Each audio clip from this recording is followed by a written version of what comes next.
رانا صاحب، میاں صاحب بارہا وہی باتیں کر رہے ہیں جس پر ان پر تنقید ہوتی رہی ہے ماضی میں. دیکھیں، اگر کسی بھی ملک نے آگے بڑھنا ہے تو اس کو اپنی ماضی کی غلطیوں سے سیکھنا ہوگا، اور اگر آپ ماضی کی غلطیوں کو دہراتے رہیں گے تو ملک آگے نہیں بڑھیں گے. دیکھیں، ہم سمجھتے ہیں کہ لوگوں کو حقائق پتہ ہونے چاہیے. 2017-18 میں کیا ہوا اس ملک کے ساتھ؟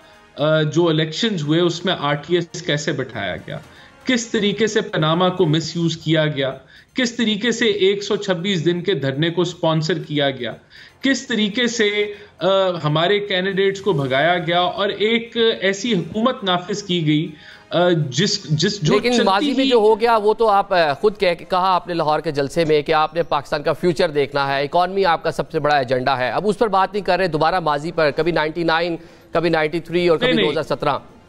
نہیں، دیکھیں، اس پہ بات ہوگی، اسی پہ الیکشن ہوگا. جو منشور ہے PMLN کا وہ ابھی ہم لانچ کرنے جا رہے ہیں، جس میں تقریباً سارے موضوع کور کیے جائیں گے، معیشت سے لے کے غربت، مہنگائی، education, health, poverty, climate change, population, ہر لحاظ سے ایک مکمل آگے کا لائے عمل دیا جائے گا اور ہم اسی بنیاد پہ الیکشن لڑیں گے. لیکن دیکھیں میاں صاحب، جب وہ ایک ماضی کی باتیں کرتے ہیں تو ماضی سے سیکھنے کی ضرورت ہے.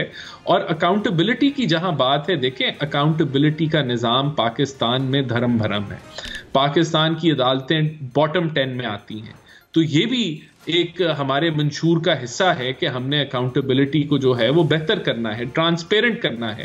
اس کے اندر وہ خالی ہمارا ایجنڈا نہیں ہونا چاہیے، وہ سب کا ایجنڈا ہونا چاہیے. ساری سٹیک ہولڈرز جتنے بھی ہیں، اس میں ادارے بھی ہیں، کہ اس ملک میں اکاؤنٹیبلٹی کا کیا نظام ہونا چاہیے جو سب کے لیے قابل قبول ہو، تاکہ اگر کوئی بھی بندہ کسی وہ ادارے کا ہو، کسی سیاست سے وہ بلانگ کرتا ہو، بیوروکریسی کا ہو، یا ایک عام آدمی ہو، کہ اگر وہ غلطی کرتا ہے، قانون کو ہاتھ میں لیتا ہے، تو ایک ایسا اکاؤنٹیبلٹی کا نظام ہو جو سب جس کو مانے، جس کو قبول کریں.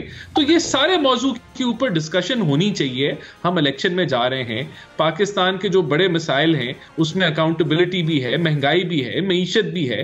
یہ نہیں کہ ہمارا فوکس ایک ایجنڈے پہ ہے، سب ایجنڈوں کو آگے لے کے چلنا ہے. اور میاں صاحب، جب ماضی کی بات ہم کرتے ہیں تو ماضی ہمارا جو تلخ حقیقتیں ہیں اس کو اگر ہم نہیں یاد کریں گے اور ان سے سیکھیں گے نہیں، لیکن ماضی کی تلخیوں کی آپ بات کر رہے ہیں، موجودہ ٹائم میں بھی تلخیاں ہی ہیں. اور اگر فیوچر کی بات کر لیں تو چیمہ صاحب، اب مستقبل میں آپ کو اس طرح کا نمبر ملتا ہے کہ آپ نون لیگ کے ساتھ مل کر حکومت بنائیں گے کہ اپوزیشن میں بیٹھیں گے؟ چند ماہ پہلے تک حکومت میں ایک ساتھ تھے لیکن دوبارہ تنقید کر رہے ہیں. سب سے پہلے بات تو یہ ہے کہ اگر کسی کو یہ گمان یا تصور ہو کہ 2/3 میجورٹی آ جائے گی، 2/3 میجورٹی تو سر کسی بھی مطلب کہ آپ کی ضرورت پڑ سکتی ہے، آپ ساتھ ہوں گے؟ سر ہم سب کے ساتھ ہیں، اس طرح نہیں ہے. ہمارے لیے سب سے اہم چیز سر صدر آصف زرداری صاحب نے چارٹر آف اکانومی کی جو بات کی ہے، بڑی سمپل بات ہے. اس میں یہ کہ تمام سیاسی بیٹھے حال کی گھڑی اپنی انا، خود پرستی، ان سے نکل کے، ان سے بالاتر ہو کے، ذاتی مفادات کو چھوڑ کے پسے پوچھ ڈال کر سیاسی جماعتیں، نہ صرف سیاسی جماعتیں بیٹھے بلکہ ادارے بھی بیٹھے، اور بیٹھ کے ایک چارٹر آف اکانومی بنائیے، جیسے ایک پہلے چارٹر آف ڈیموکریسی بنا تھا جس سے انحراف کر گئی سگنیٹری جماعتیں کچھ. تو حال کی گھڑی اس وقت ہم سب کو اپنے اپنے منشور سب کے بڑے اچھے ہوں گے. خواہشات پہ بھی میں کوئی تنقید یا کسی پہ الزام تراشی پاکستان پیپلز پارٹی نہیں کر رہی. ماضی کو یقیناً سامنے رکھ کے، تاریخ ہے نا، تاریخ کو تو پڑھنا بھی پڑے گا، سبق بھی سیکھنا پڑے گا، اس سے سبق سیکھ کے موو فارورڈ کرنا ہے.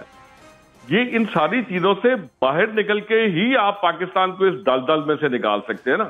لیکن دیکھیں، جب حکومت سازی کرنی تھی آپ لوگوں نے مل کے، میل ملاقاتیں ہوئی، اتحاد بنا، حکومت بن گئی. ابھی چارٹر آف اکانومی کی اگر آپ بات کریں، زرداری صاحب سیریسلی ساری باتوں کو ساتھ بٹھائیں، اس حوالے سے ملاقاتیں کریں، لیکن ابھی بھی جو ملاقاتیں ہوتی ہیں اس کا ایجنڈا سیاسی ہی ہوتا ہے. سر سیاسی یہ ہے کیونکہ یہ موسم سیاسی ہے اس وقت. چارٹر آف اکانومی، لیکن اکانومی کا بھی اسی موسم میں بڑا برا حال ہے، آپ کے سامنے ہے، غریب کو بہت مشکلات کا سامنا ہے. سر یہ جو ایک تسلسل چل رہا ہے غیر ذمہ داری کا، یا اس کو محسوس نہ کرنے کا اور یا اہلیت کی کمی ہونے کا، اس کی تسلسل چل رہا ہے. اس تسلسل کو بریک کرنے کے لیے آج ہر کسی نے اپنے اپنے نظریے کے مطابق الیکشن لڑنا ہے. الیکشن اپنا ہے، اس کے بعد بیٹھے پاکستان اپوزیشن کو بھی. سر میرے تو 2018 کے الیکشن کے بعد میرے تو چیئرمین نے جو اپنا پہلا خطاب کیا تھا پارلیمان میں، اس میں انہوں نے اپنا ہاتھ بڑھایا تھا اس وقت کے وزیر اعظم عمران خان صاحب کی طرف کہ ہم ہاتھ بڑھاتے ہیں کہ اس ملک کو ان مسائل میں سے نکالنے کے لیے ہم آپ کا ساتھ دیں گے اپوزیشن میں ہونے کے باوجود. اپوزیشن آئیڈیالوجی پہ یا بیسک کانسیپٹ پہ تو کی جا سکتی ہے، ملک کو آگے چلانے کے حوالے سے اگر آپ روڑے اٹکانے یا رکاوٹیں، لیکن صرف جو تنقید ہے اس پہ بھی نہیں کی جا سکتی. رانا صاحب تنقید ہو رہی ہے آپ لوگوں پر، لیکن آپ لوگ اس طرح سے جواب نہیں دے رہے. دیکھیں میں سمجھتا ہوں کہ یہ خرم صاحب نے بالکل جو بات کی ان کا پوائنٹ آف ویو ہوگا. میں سمجھتا ہوں کہ عوام بھی دیکھ رہی ہے، عوام جانتی ہے کہ جب 16 ماہ آپ اقتدار کے اندر ہمارے ساتھ شامل تھے تو تب آپ تعریفیں کرتے تھے، تب آپ نے کیبنٹ کی میٹنگ میں ڈسینٹ نہیں کیا کسی فیصلے سے. لیکن آج آپ الیکشن میں ہیں تو کہتے ہیں کہ یہ مہنگائی پارٹی ہے، اس نے مہنگائی کی.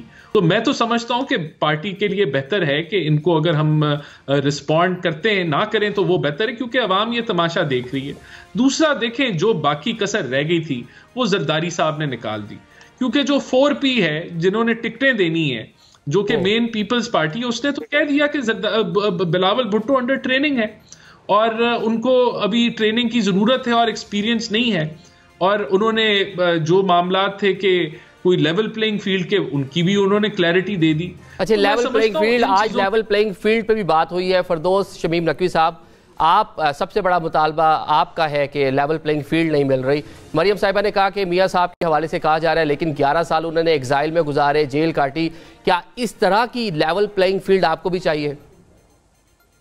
جی میں ایک چیز بتاتا ہوں آپ کو، عوام کا بھی اور ہمارے پاکستان تحریک انصاف کا بھی.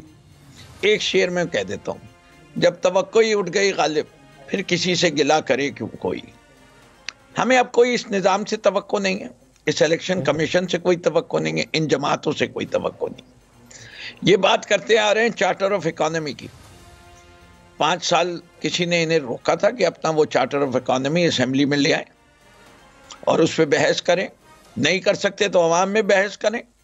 کیا پاکستان تحریک انصاف مجبور نہ ہو جاتی اگر ان کا چارٹر آف اکانومی اتنا زبردست تھا؟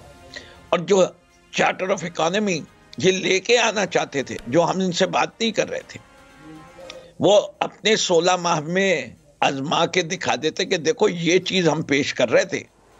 اور اس نادر نسخے کو جس میں تمام امراض کا حل ہے، جو اس وقت بھی یہ چھپائے بیٹھے ہیں کہ اگلی دفعہ دیں گے، اس کا ٹریلر ہی دکھا دیتے عوام کو 16 ماہ میں. اب عوام نے چکھ لیا ہے، دیکھ کے چاول چکھ لیے ہیں. انہیں پتا چل گیا کتنی اہلیت ہے، کتنی قابلیت ہے، کون کتنا اہل ہے اور کون کتنا نااہل ہے، کس نے اس ملک کے ساتھ وفا کی، کون بے وفا ہے. اب کس نے کیسی باتیں کر رہا ہے، اس کا فیصلہ صرف عوام کے ہاتھ میں. ایک چیز اور مد نظر ہے، جس ملک میں آئین نہ ہو وہ ملک ترقی نہیں کر سکتا. اس ملک میں آئین نہیں ہے. اور جب آئین پامال ہو رہا تھا، جو لوگ اس وقت اپنے آپ کو بڑی بڑی پارٹیاں اور 2/3 کی امید لیے بیٹھے، وہ یا خاموش تھے یا اس آئین کی پامالی کا حصہ تھے.